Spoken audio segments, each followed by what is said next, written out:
Welcome, West Street. Welcome, friends of West Street. Kalimera, for newcomers, that's Greek for good day, meaning may all the parts of your day work together for good. We are now at part 16 in a series of short meditations on the Gospel of Mark, attempting to correlate aspects of the message of Mark to the current international health emergency, because Mark was dealing with an emergency in Judaism and in the Christian community about 40 years after the resurrection. Last week, we ended with the most important passage in the gospel with respect to the disciples of Christ, where Peter says, "You are the Messiah, you are the Christ, thou art the Christ." Tonight, very soon after, we come to a long passage which I will summarize and through which I will then walk, not quite word by word. The passage has Jesus and the disciples moving along and encountering a group where a boy is in the midst of the group, thrashing around, possessed by a demon. Jesus chides the disciples because they are not able to cast out this demon. Jesus speaks a word, the demon leaves the boy appears to be dead, but Jesus lifts his hand and everyone is amazed. And Jesus says to the disciples, this kind can only be cast out by prayer. And then they're on the way.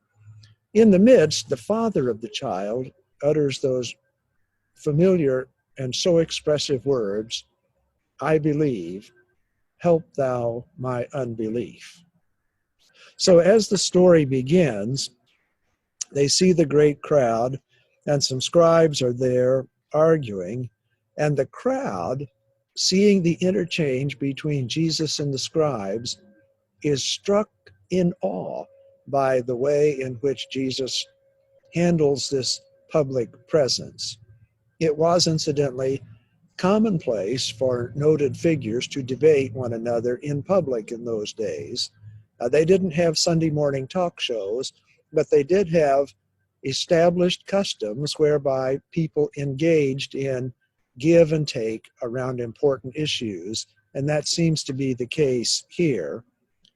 He asked them, "What are you arguing about?" And someone from the crowd said, "Teacher, I brought you my son. He has a spirit that makes him unable to speak, so he cannot make the appropriate witness to what God is doing through Christ, nor can he engage in the teaching that is so essential to the life of Judaism and to the life of Jesus' followers. And he foams and grinds his teeth and becomes rigid." It sounds like an epileptic seizure, and it may well be, but from their point of view, it was a demon, and we are better not trying to explain it by modern terms, but by entering into it as its own narrative and taking the story for the way in which Mark intended us to receive it as a figurative instruction regarding the life of discipleship. That said, can you feel the situation of this boy? Foaming, grinding his teeth, stilling up as though dead.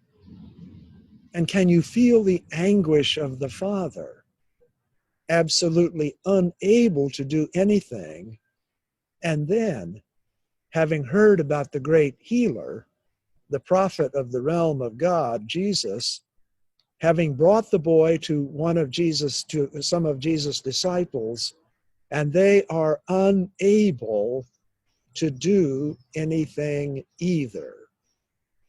Now, we've talked about this theme several times, so I need only mention it quickly. And that is that Mark actually portrays the disciples not as models, but more as anti-models. They seldom get it right. And the reason for this is that Mark wants readers like you and me to think for ourselves, are we getting the message of Jesus right?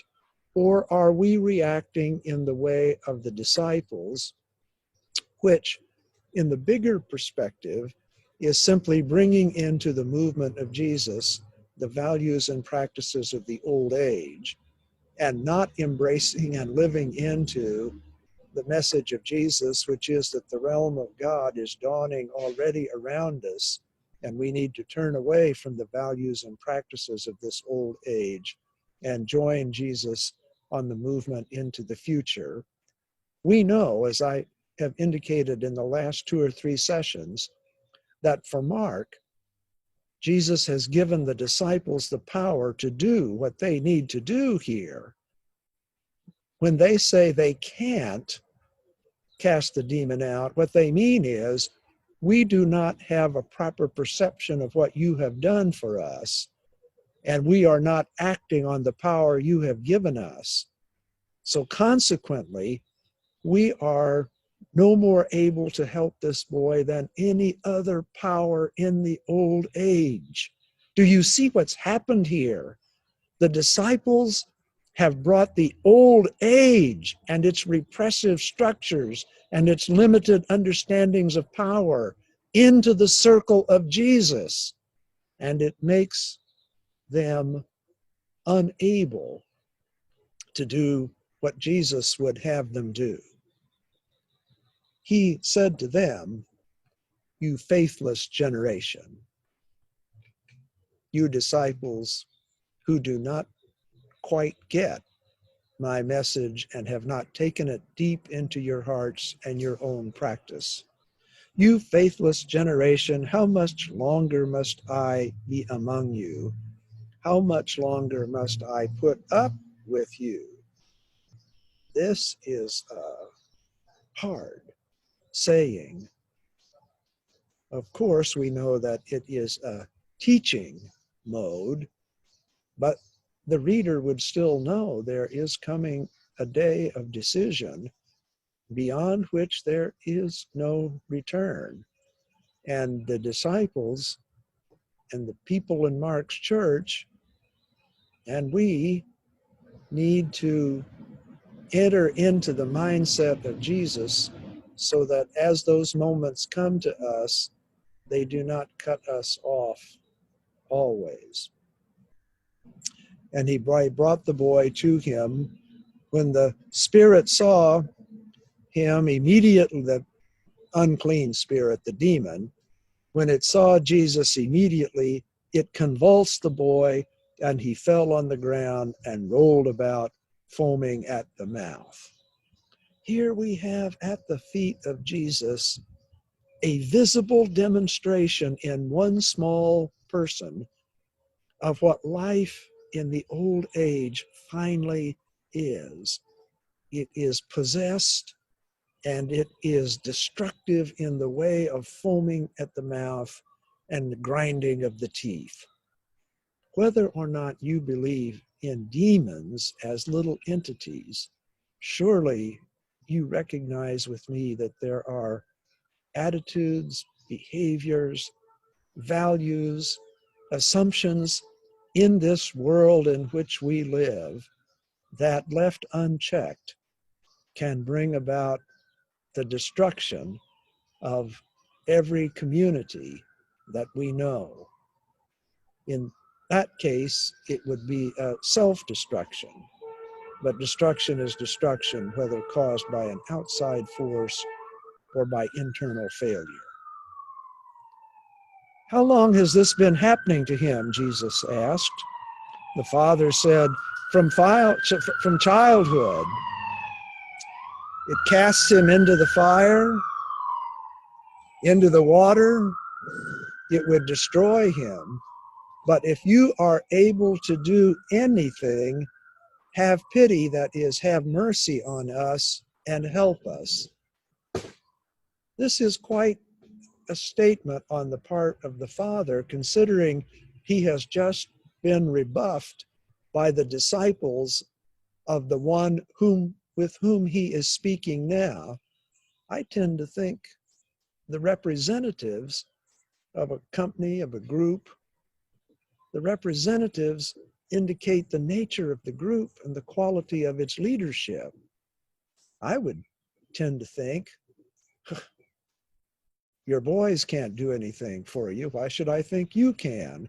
But he has tenacity. He is perhaps so needy that he is able to respond to any impulse in Jesus that promises restoration. And so he says, I believe, help thou my unbelief.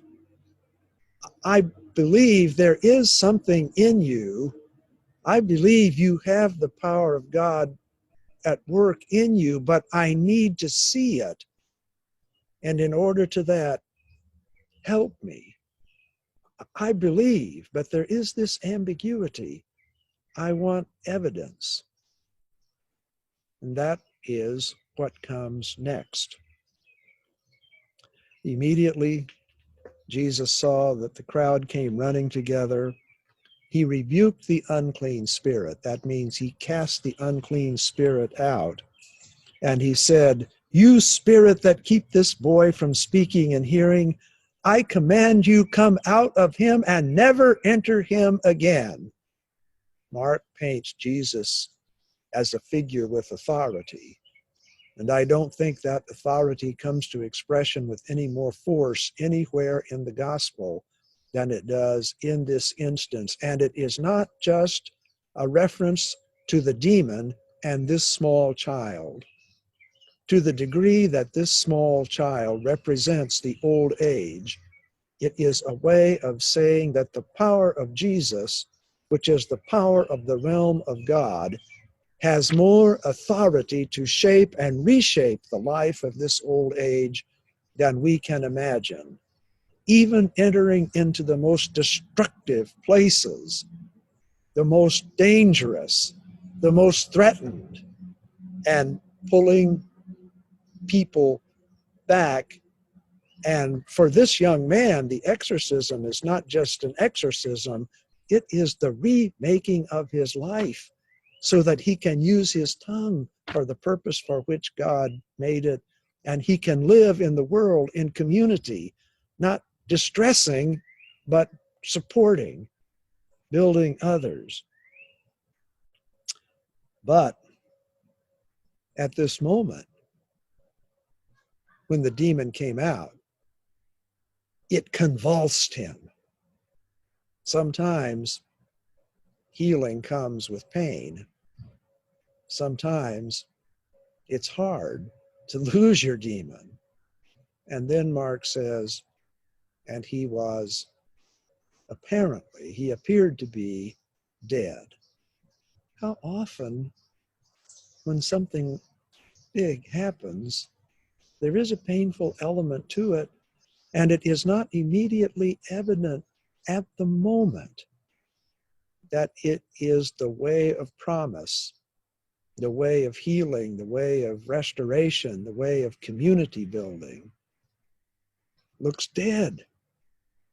But don't make too many assumptions too quickly, because Jesus took him by the hand, lifted him up, and he was able to stand. That's the evidence. Wherever you see people, individuals, communities, who ought to be ground down, who ought to be grinding their teeth, who ought to be foaming at the mouth, who have been thrown into the fire and into the water, whenever you see these people stand, you see evidence of the continuing presence of the realm of God.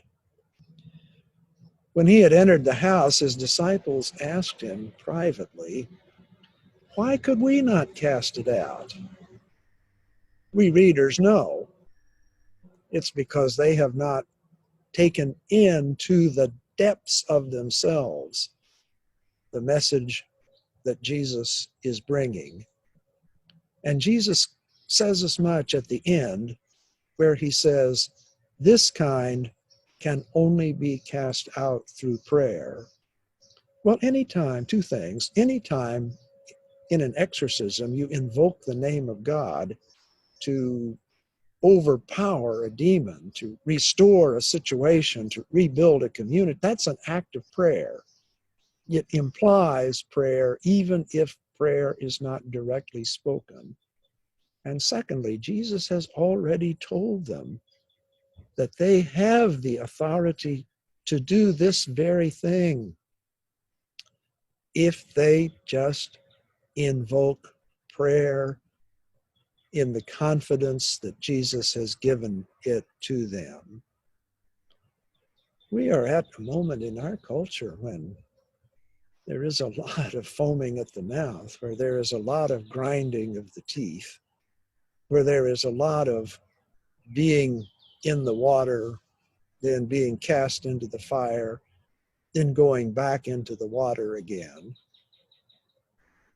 But this text reminds us that there is a power in the world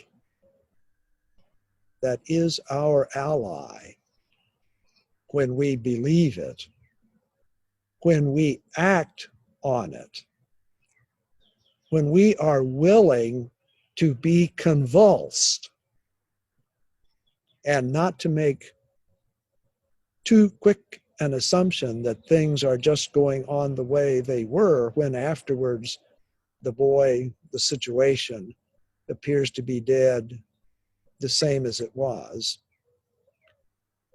This is a story for a church in an emergency. It's a story for a community to act on what Jesus says. And that means you, and that means me.